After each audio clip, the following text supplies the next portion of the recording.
오늘은 스톤 마운틴 공원을 걸으면서 준비한 말씀을 나눕니다. 자연의 경치를 보면서 말씀을 생각해 보려고 합니다.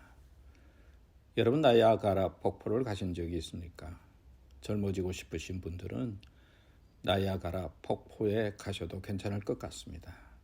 나이아가라 폭포에 여러분의 나이를 던져버리고 젊은 기분으로 오시면 좋을 것 같습니다.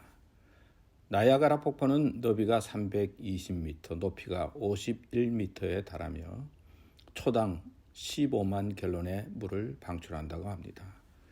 이 나이아가라 도심 한 곳에는 외주를 타는 한 남자의 동상이 우뚝 서 있습니다. 그의 이름은 장 프랑수아 그라벨레입니다. 그는 블로뎀이라는 이름으로 더 유명한데 유럽 서커스의 전통을 잇는 고개사였습니다. 31살에 미국에 건너온 그는 외주를 타고 나이아가라 폭포를 횡단하겠다고 공포했습니다. 1859년 6월 30일 블로뎀은 마침내 외줄로 나이아가라 폭포를 횡단한 최초의 인물이 되었습니다. 하지만 그는 그것으로 만족하지 않고 그 뒤로도 다양한 방법으로 손발을 묶은 채로, 눈을 가린 채로, 자전거를 탄 채로, 매니저를 등에 업은 채로 여러 번 나이아가라 폭포를 횡단했습니다. 어느 날 그는 외바퀴 손수레를 외줄에 올려놓았습니다. 그는 군중에게 자신이 손수레를 밀고 폭포를 횡단할 수 있느냐고 물었습니다. 군중들은 물론이죠, 믿습니다 라고 소리쳤습니다. 블로뎀은 손수레를 밀고 외주를 왕복했습니다. 그런 다음 그는 제가 손수레에 한 사람을 태운 뒤에 폭포를 횡단할 수 있다고 믿습니까? 라고 재차 물었습니다. 흥분한 군중은 믿습니다 라고 대답했습니다. 그는 모인 사람들의 얼굴을 쳐다보면서 그러면 누가 먼저 손수레에 타시겠습니까? 라고 물었다고 합니다. 여러분, 믿는다고 말하는 것과 손수레에 타는 것 어떻게 생각하십니까? 저는 부활주일이 지나면 생각나는 한 성경의 인물이 있습니다. 도마라는 인물이죠. 공학자와 같은 치밀한 두뇌의 소유자였던 그는 의심이 많았습니다. 어떤 일이든 섣불리 믿지 않았습니다. 그는 언제나 확실한 증거를 원했습니다. 이런 사람이 예수님의 12제자 가운데 하나로 선택되어 그분을 섬겼다는 것은 보기 드문 일입니다. 도마는 예수님이 기적을 행하는 모습을 직접 목격합니다. 병자들을 고쳐주고 줄인 자들을 먹이고 귀신 들린 자를 치유하고 폭풍우를 잠잠케 하고 심지어 죽은 자를 살리는 기적을 두 눈으로 지켜보았습니다.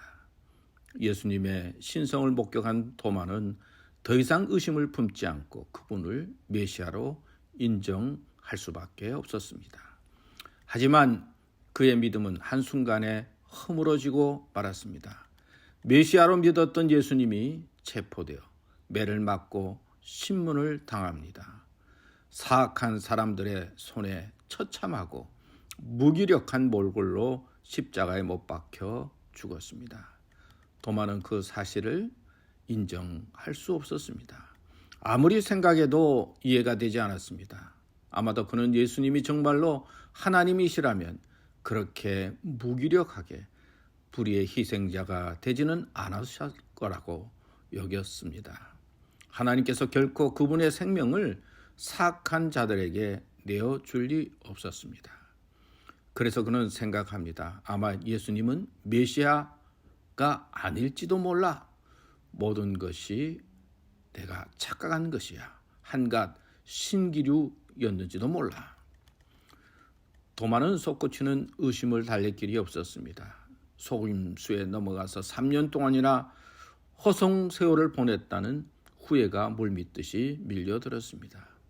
바로 그 순간 일부 제자들이 부활하신 예수님을 목격했다는 소식을 전해왔습니다. 도마는 좋아, 내 눈으로 직접 본다면 믿겠어. 보는 것만으로도 부족해. 내 손가락으로 직접 그분의 손에 새겨진 못자국을 만져봐야만 믿을 거야. 나는 쉽게 속고 싶지 않아. 그런 생각을 합니다. 여러분, 당연한 것 아니겠습니까?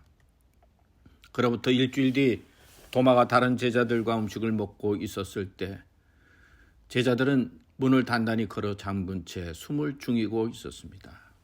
예수님을 체포해 살해한 사람들이 자신들도 해칠지 모른다는 두려움 때문이었습니다. 그때 갑자기 이상한 일이 일어났습니다. 문이 잠겨 있는데도 예수님이 아무렇지도 않게 방 안의 모습을 드러냅니다. 그분은 웃으면서 모두에게 인사말을 거내고 도마를 바라보시며 내 손가락을 이리 내밀어 내 손을 보고 내 손을 내밀어 옆구리에 넣어보라. 그리하여 믿음 없는 자가 되지 말고 믿는 자가 되라 말씀하셨습니다. 도마는 예수님의 못자국을 만져봅니다. 그 순간 그는 모든 의심을 극복할 수 있었습니다. 그는 예수님을 바라보며 나의 주님이시요 나의 하나님이십니다. 고백합니다. 예수님은 다시 그에게 너는 나를 본 거로 믿느냐? 보지 못하고 믿는 자들은 복되도다 말씀하셨습니다. 하나님은 우리들이 예수님의 부활과 여러 가지 기적의 사건들을 쉽게 믿을 수 없다는 것을 아십니다. 예수님의 부활은 신적인 사건이기에 인간으로서는 이해하기 힘든 일입니다.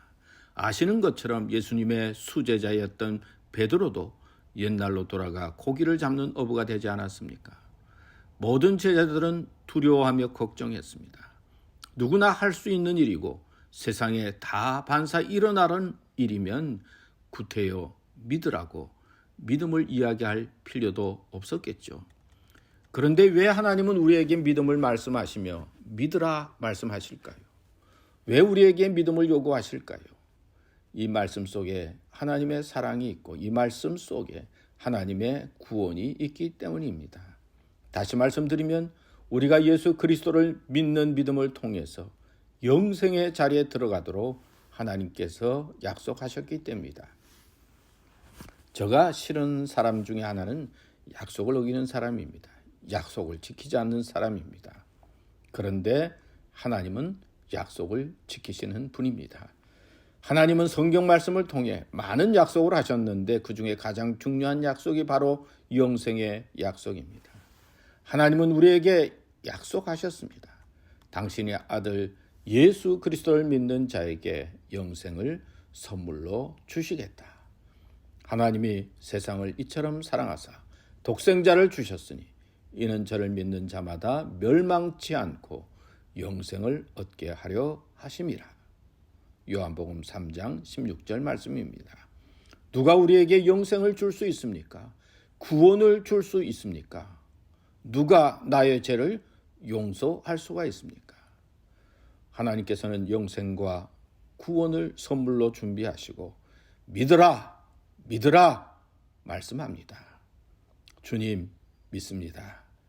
믿음으로 응답합시다.